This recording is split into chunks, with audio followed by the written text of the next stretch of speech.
सातवें चरण शिक्षक बहाली को लेकर मैं आप लोगों के लिए बहुत बड़ी खुशखबरी लेकर आया हूं। जी हां, पटना हाई कोर्ट के तरफ से छठे चरण पे जो रोक लगाया गया था, जिस रोक का असर सातवें चरण पे भी पड़ रहा था, उस रोक को पटना हाई कोर्ट की तरफ से हटा दिया गया है। लेकिन इस रोक को हटाते हुए पटना हाई कोर्ट की तरफ से कुछ टर्म्स एंड कंडीशन रखे गए हैं। साथ ही साथ जो नई नियमावली 2022 है उसके आने की संभावना जताई जा रही है। इसकी सच्चाई क्या है, क्या आज आपकी नियमावली आएगी या नहीं आएगी, इन सभी बातों पे इस वीडियो में हम लोग चर्चा करेंगे।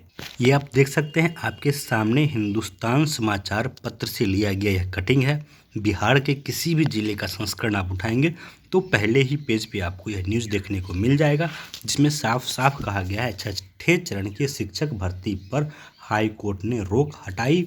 यह जो रोक था, आप लोग को पता है कि LPA 269/2022 जो एक केस किया गया था, जिसमें पहले जो कुछ लोग ऐसे थे जिन्होंने B.Ed बाद में किया था, पात्र पहले हुए थे, उन लोगों को इसमें योग्य घोषित किया गया था सिंगल बेंच के द्वारा, फिर डबल बेंच के द्वारा इस पर रोक लगा दिया गया था।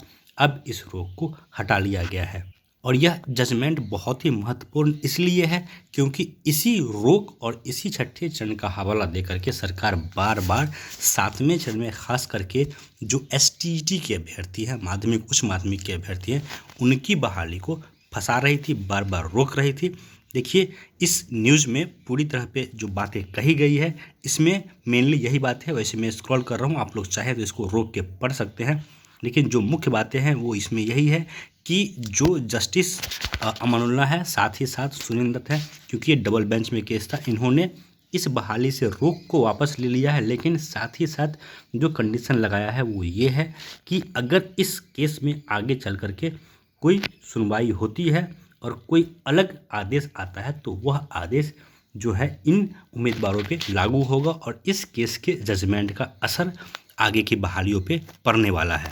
लेकिन जो इस केस के वकील हैं, अगर उनकी बातों को हम लोग माने तो अब यह केस ठंडे बस्ते में चला गया। इस केस का कोई ख़ास असर आने वाली बहालियों पे पड़ने वाला है नहीं, क्योंकि जो रोक लगा था उस पर सरकार ने स्टे हटवा लिया है और प्रक्रिया अब आगे बढ़ेगी। और आगे बढ़ने का मतलब है कि जो छठा चरण सिर्फ और सिर्फ एक जगह पटना में फंसा हुआ है, उसके लिए अब आपका एक शेड्यूल निकल के आएगा और छठा चरण में उस शेड्यूल को पालन करते हुए पटना में जैसे ही नियुक्ति पत्र बटेगी, छठा चरण पूरी तरह से खत्म माना जाएगा। लेकिन एक बात अभी भी सर्टेन है कि एक शेड्यूल पटना के लिए आएगा, क्योंकि पटना में एक बार जो STET के अभ्यर्थी हैं, जो माध्यमिक उच्च माध्यमिक के अभ्यर्थी हैं, उनके लिए जो नियोजन होना था वो कहीं ना कहीं विभिन्न कारणों से नहीं हो पाया। और पटना में जैसे ही नियुक्ति पत्र बटेगा वैसे ही अभ्यर्थी पूरी तरह से एक्टिव मोड में है और ज़्यादा हमलावर हो जाएंगे और सरकार को जल्द से जल्द सातवां चरण कम से कम STET के लिए नोटिफिकेशन माध्यमिक उच्च माध्यमिक की बहाली तत्काल शुरू करनी पड़ेगी।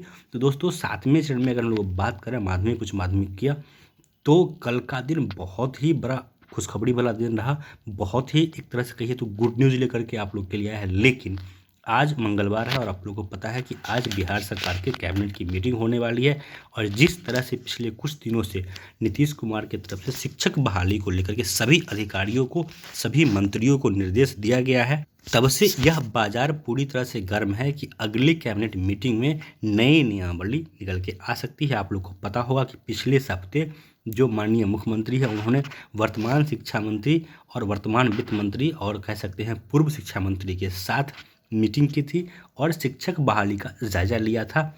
लेकिन यहाँ पे जो थोड़ा सा आप लोगों का भी एक तरह से कहे तो मन दुखी हो सकता है ये बात जान के कि आज नियमावली आने का संभावना नहीं बन रहा है, क्योंकि इसको लेकर के सरकार के तरफ से कोई पहल नहीं हो रही है। शिक्षा विभाग कहीं से भी नियमावली को आज के कैबिनेट मीटिंग में रखने या फिर पारित कराने को लेकर के एक्टिव नहीं है। कहीं से कोई इसकी सुगबुगाहट अभी तक देखने को नहीं मिल रही है।